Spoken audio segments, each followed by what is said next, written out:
नमस्कार. तर आपण आता आपल्या मास्तराकडे आलो. मनामनशी म्हणजे आडम मास्तर. मास्तर आज प्रेस झाली, काय विषय होता? गेले 1.5 महिना झालं सोलापुरातले 16,000 रिक्षा चालक LPG गॅस मिळेना म्हणून बंद बसते आहे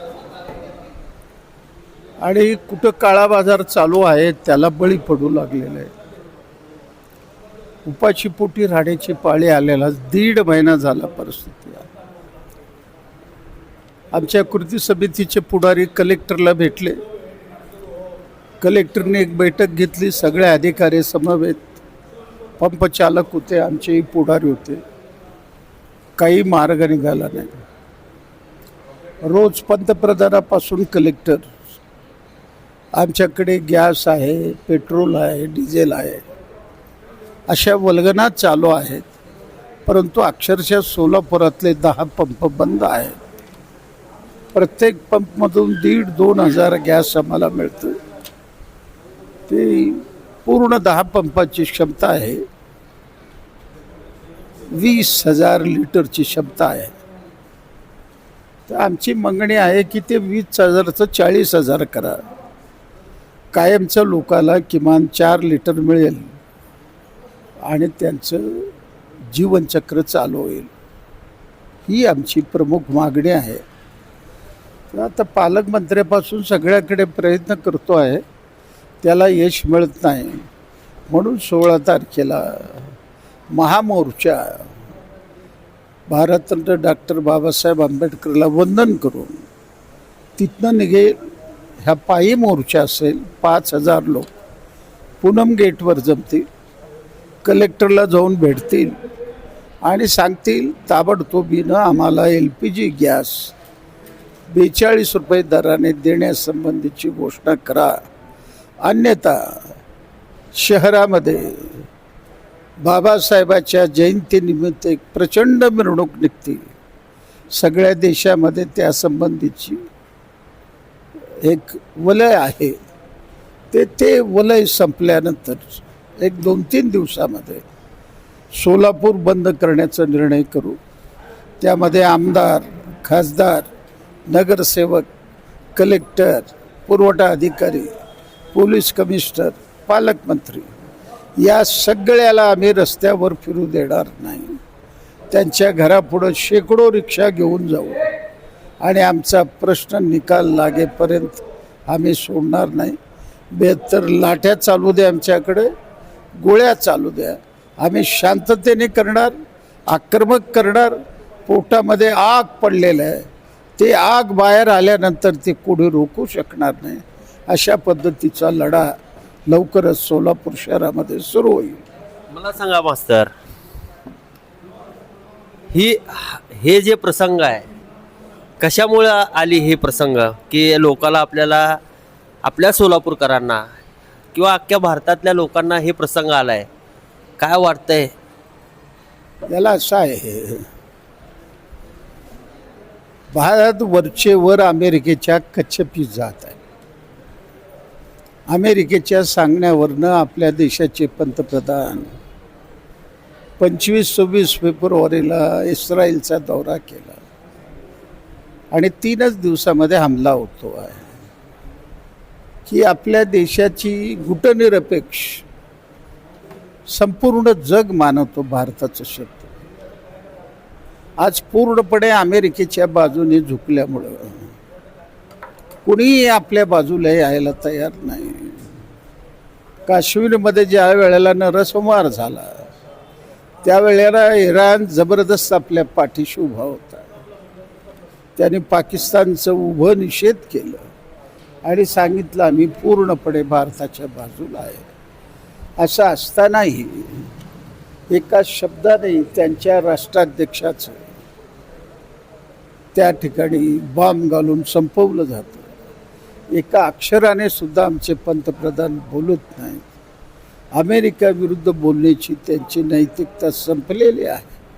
त्यामुळं हा प्रसंग उद्भवलेला आहे. आज घराघरामध्ये आज चायनामध्ये 150 कोटीचं आहे, तिथं आहे गॅस, तिथं सगळं आहे. पण भारताला रोज पंतप्रधान म्हणतात काही काळजी करू नका, पण लाईन मात्र बंद होईना. तर आमचे तर LPGच बंद झालं, चालायचं कसं? मी मास्तर मला सांगा, जे आपले इथले गोरगरीब करून खाणारे लोक आहेत, मोल मजूर करून खातात, कॅन्टीन लावतात, वडापावची गाडी आहे, दाल चावलची गाडी आहे, इतर ठिकाणी आहे, ह्या लोकांना घरचं गॅस वापरतात, ते घरचं गॅस वापरतात.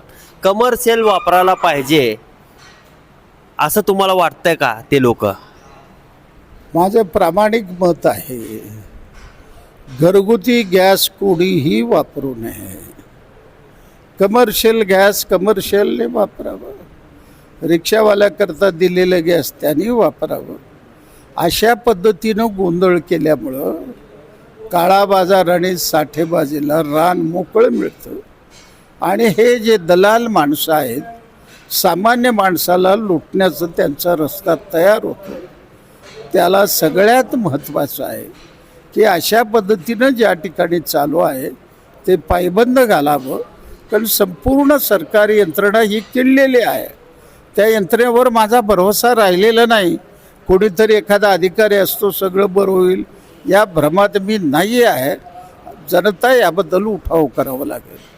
मास्तर, की आपण जर कमर्शियल गॅस त्या कॅन्टीनवर वापरलो, त्या गाडीवर वापरलो, तर दुसऱ्याची गैरसोय होणार नाही. जे खरंच ते आता सध्याला लग्नाचा सीझन आहे, 4,000 5,000ला गॅस टाकी घ्यायला लागलेत आणि ते काम भागवा लागलेत. प्रत्येक कॅन्टीनवाला असेल, चहावाला असेल, ते कमर्शियल घ्यायला पाहिजे असं सगळ्याचं म्हणणं आहे. आणि त्याच्यासाठी हे रांगा लागले जातात असं वाटतंय बरं का? असं आहे, आपल्या सगळ्यांची एक नैतिक जबाबदारी आहे.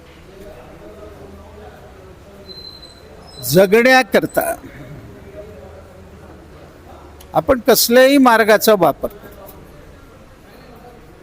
ते अत्यंत चुकीचं आहे. मी माझ्या लहानपणाचं उदाहरण देतो. मी 12 वर्षाचा मुलगा होतो 57मध्ये. मी 7वीमध्ये 100 पैकी 99 मार्क मिळाले होते. माझ्या वडिलांनी पैगाम पिक्चरला घेऊन गेलं. त्या लहानपणी काळा बाजारचा तिकीट घेऊ नका म्हणून आम्ही परत आलो. ही मानसिकता जोपर्यंत जनतेमध्ये रुजणार नाही तोपर्यंत या देशातलं काळा बाजार साठेबाजीवर आपण नियंत्रण आणू शकत नाही.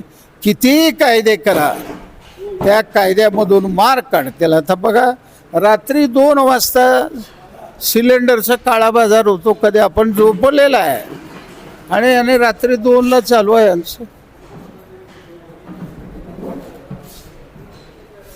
बोला ना. रात्री 2 वाजता सिलेंडरचा काळा बाजार होत आहे, हे मान्यच करावं लागतं.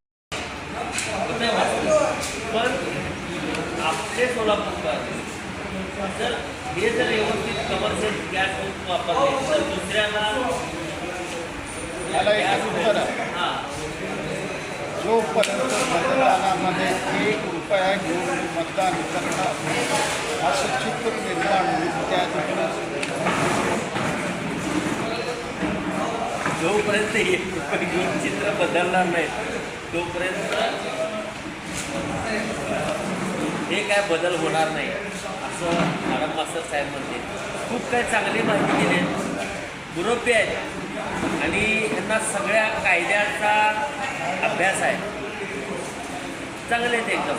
आणि येणाऱ्या काही दिवसात त्यांचं मोठं आंदोलन होणार आहे सोलापूरमध्ये गॅसच्या संदर्भात, LPG गॅसच्या संदर्भात. बघूया, मास्तरची एक कोयता हातोडा प्रशासनाच्या डोक्यात पडणार आहे असं दिसतंय बरं का सोलापूर. मी राहुल रणदिवे सर, जागृत रणदिवे, सोलापूर न्यूज. धन्यवाद.